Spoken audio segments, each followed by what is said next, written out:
अस्सलाम वालेकुम नाज़रीन, मैं डॉक्टर माडा, उम्मीद करते हैं आप सब खैरियत से होंगे। आज की जो नई डेवलपमेंट्स है वो आपके साथ शेयर करते हैं। कल जिस तरह से हमने देखा कि सोहेल अहमद खान अफरीदी और उसकी पूरी टीम अडयाला जेल के बाहर बैठी रही, और आज जुमे के बाद एक नई डेवलपमेंट सामने आई कि सलमान अकमल राजा और चीफ जस्टिस याह्या अफरीदी के साथ एक मुलाकात होती है और एक यकीन दहानी कराई जाती है। और वो यकीन दहानी क्या है वो आपको बतलाएंगे। और इसके साथ साथ जनाब पिम्स हॉस्पिटल की जो रिपोर्ट है उसके हवाले से भी एक नई डेवलपमेंट्स है वो भी आपको बतलाएंगे। और साथ ही साथ जनाब जो इमरान खान का कैंसर के हॉस्पिटल है शौकत खानम, उसके जो डॉक्टर्स हैं उन्होंने एक नया पंडोरा बॉक्स खोल दिया, वो आपको बतलाएंगे। और अभी एक नई जो डेवलपमेंट्स है वो आपके साथ शेयर करेंगे। महमूद खान अचक की एक ऑडियो बड़ी सर्कुलेट कर रही है, वो आपको बतलाएंगे। अभी जब चैनल को सब्सक्राइब नहीं किया तो चैनल सब्सक्राइब कर लें, बेल आइकन प्रेस कर लें ताकि मेरी वीडियोस आप तक बर वक्त और तसलसल के साथ पहुंचती रहे। नाज़रीन, आज सोहेल अहमद खान अफरीदी जैसे ही वो जुमे की नमाज के लिए गए और फिर सलमान अकमल राजा की एक 30 से 40 मिनट की एक गुफ्तगू होती है, एक मुलाकात होती है चीफ जस्टिस याह्या खान अफरीदी के साथ। और उस मुलाकात में कुछ यकीन दहानी कराई गई है। क्या वो यकीन दहानी खान साहब की मुलाकात या खान साहब की जो केसेस है उस हवाले से है, या सिर्फ पिम्स हॉस्पिटल की रिपोर्ट खान साहब की जो टीम है सोहेल खान अफरीदी के को देने का एक वादा किया गया है, वो आपको बताते हैं। मुलाकात में जनाब सलमान अकमल राजा ये बताते हैं कि 30 से 40 मिनट मुलाकात हुई और उसमें ये सिर्फ ये एक बात की यकीन दहानी कराई गई कि जो पिम्स हॉस्पिटल की रिपोर्ट है खान साहब की, जो ट्रीटमेंट के हवाले से, जो प्रोसीजर के हवाले से बात की जा रही थी, सिर्फ जनाब उसी की बात हुई है और उसी को वो कहते हैं कि सिर्फ इसकी यकीन दहानी है। साथ ही जनाब केसेस के हवाले से बातचीत हुई कि केसेस क्यों नहीं लगाए जा रहे खान साहब के, वो उन्होंने मुद्दा रखा। और मुलाकातों के हवाले से खान साहब की बहनों और खान साहब के जो वकला हैं और उसके साथ साथ खान साहब के जो सियासी रहनुमा हैं उनके साथ मुलाकातों के हवाले से भी उन्होंने कहा। लेकिन सिर्फ एक बात पे ये कहा जा रहा है कि सिर्फ एक बात पे यकीन दहानी हुई है, वो है पिम्स हॉस्पिटल की रिपोर्ट। और उसी रिपोर्ट पे अब वो लाहेअमल बनाएंगे कि खान साहब के जो अपने ज़ाती मुआलज हैं, खान साहब के जो ज़ाती डॉक्टर्स हैं, उनके साथ एक दफ़ा उनको रसाई दी जाए, मुलाकात की जाए और फिर तशख़ीस के हवाले से एक नई बात सामने आएगी। अगली जो बात है कि खान साहब के जो ज़ाती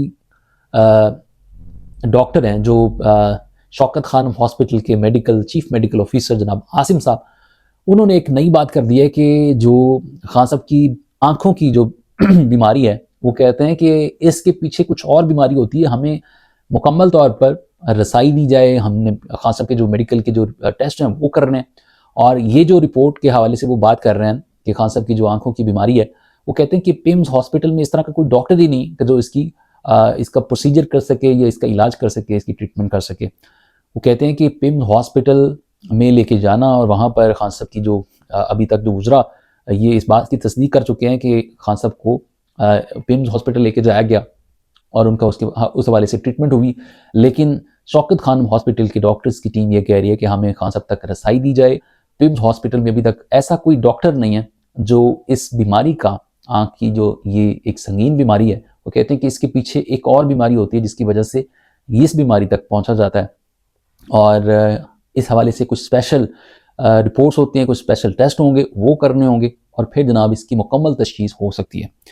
अब अगली अभी रीसेंट जो एक खबर आ रही है कि महमूद खान अचकज़ई की कोई ऑडियो सर्कुलेट कर रही है जिसमें वो कह रहे हैं कि खान साहब की सेहत जो है, जो तबीयत है, वो बिल्कुल ठीक है, खान साहब बिल्कुल ठीक ठाक हालत में है।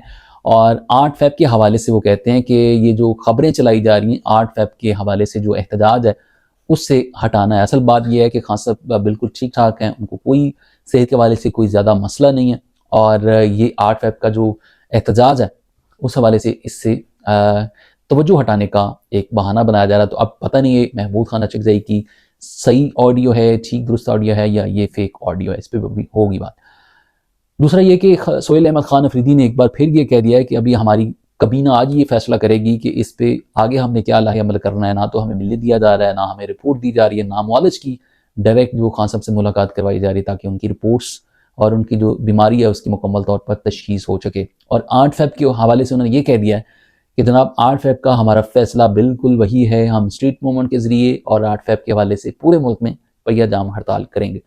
अब एक तरफ तो शफी जान हुकूमत को ये बतलाते हुए नजर आते हैं कि हमने 8 फ़ेब को ये स्ट्रीट मूवमेंट का जो सिलसिला है वो जारी रखना है, तब तक हम इसको धरना दे के रखेंगे और मुकम्मल तौर पर बॉयकॉट करेंगे? क्या शफी जान का सोशल मीडिया पर या मीडिया पर बैठकर बातें कर लेना, अपना बयान दे देना, ये हुकूमत पर कोई प्रेशर डालेगा? बिल्कुल नहीं डालेगा, चूँकि जब तक हुकूमत को ग्राउंड लेवल पर एहतजाज या स्ट्रीट मूवमेंट करके नहीं दिखाई जाएगी, हुकूमत पर कोई प्रेशर नहीं आएगा। पिछले चंद महीनों से हम यही देख रहे हैं कि जब भी खान साहब से मुलाकात के लिए लोग वर्कर्स बाहर आते हैं, अडयाला जेल के 1 दिन 2 दिन धरना होता है, उसके बाद ये मुकम्मल तौर पर ख़त्म हो जाता है। तो हुकूमत अब आदी हो चुकी है, ना तो अब मुलाकातें वो करवा रही है और उसको बड़ा नॉर्मलाइज़ किया जा रहा है। बीमारी के हवाले से भी इस चीज़ को नॉर्मलाइज़ करने की कोशिश की जा रही थी और अब यही एक तासुर जा रहा है कि शायद अब कोई नया फ़ैसला करने जा रही है सोहेल खान अफरीदी की जो कैबिनेट है और उसके जो वुज़रा हैं, वो आज ही एक फ़ैसला होगा और उस पे पाकिस्तान तहरीक इंसाफ अपना जो आइंदा का जो लाहे अमल है वो देगी।